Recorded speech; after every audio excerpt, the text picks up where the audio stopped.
Hi, welcome back to another Moments with Z. The world is merging and it begins with you. When you look around in this world, you'll notice a lot of polarities, right? Eastern values versus Western values, feminine versus masculine, light versus darkness. There's a lot of polarities in this world, and as they come into contact with each other, it's almost like two rocks rubbing against each other. It can look like a lot of friction, shows up as war, shows up as conflict, but this is all a process of two polarities becoming one again. And this all begins with you.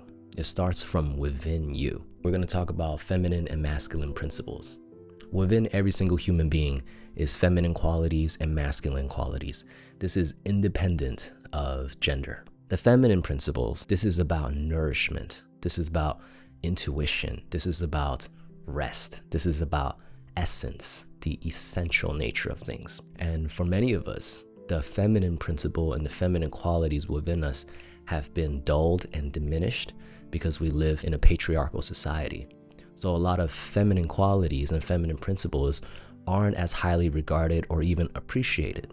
When you look around into this world, you may notice feminine fighting the masculine, masculine oppressing the feminine. It's in a state of conflict right now.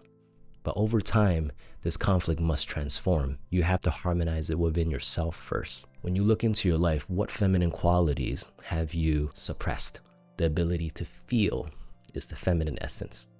On the other hand, the ability to think, like the logos, the mind, logic, that is the tool of the masculine. And so, how often have you used the mind to suppress your feelings, your heart, in a sense? Are you living too much in the mind and not enough in the heart? You must balance out the feminine and the masculine. They're not meant to fight each other. They're meant to dance with each other.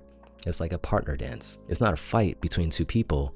It's a co-creative, co-collaborative dance within two energies. There are times that you have to feel deeply into your emotions. Has there been any emotions that you have been suppressing? Feelings that you've been trying to think and logic your way out of? Like, oh, I shouldn't be thinking this. I shouldn't be feeling this. Why am I feeling this? I have no reason to feel this. Ignored. That's the masculine, again, oppressing the feminine. Allow your femininity to breathe. Allow it to surface. Your ability to feel is one of your greatest gifts in this lifetime.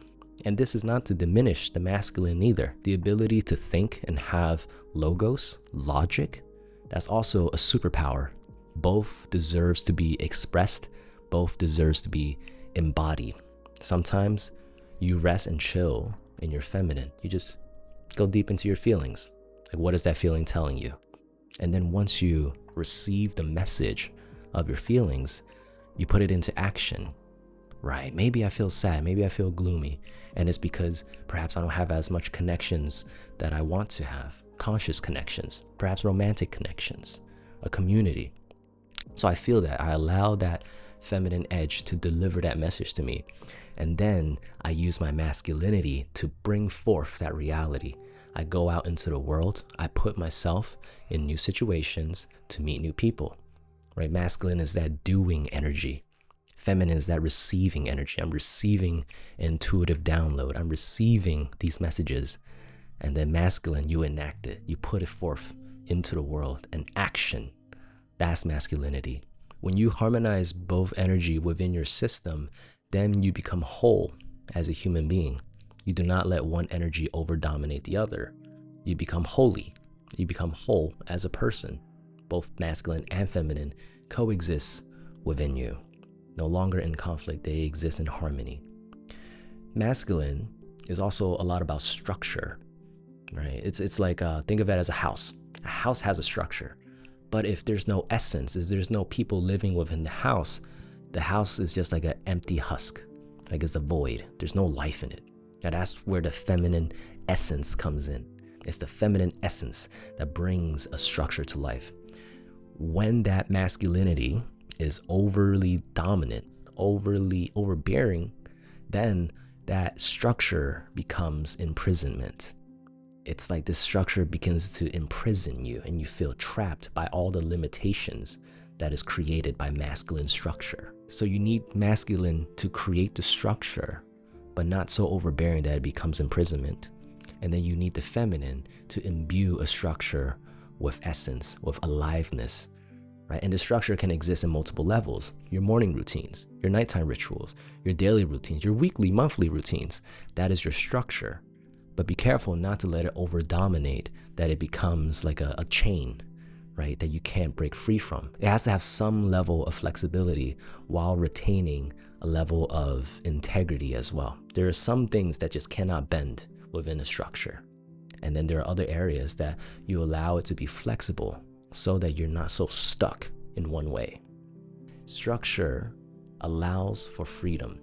It's kind of a paradox. When you have structure to allow for flow, then you can truly flow. So begin harmonizing the areas of femininity and masculinity within your own life. The world is going to continue merging in polarities, and it begins with you. You can find further resources, including a book I published called Inner Care, A Simple Guide to Coming Alive. It's a very simple guidebook designed to help you harmonize your inner experiences so that you can come fully alive as a human being. Like and subscribe if you want to see more, and I will catch you in another moment. Peace. Yeah, that's pretty good.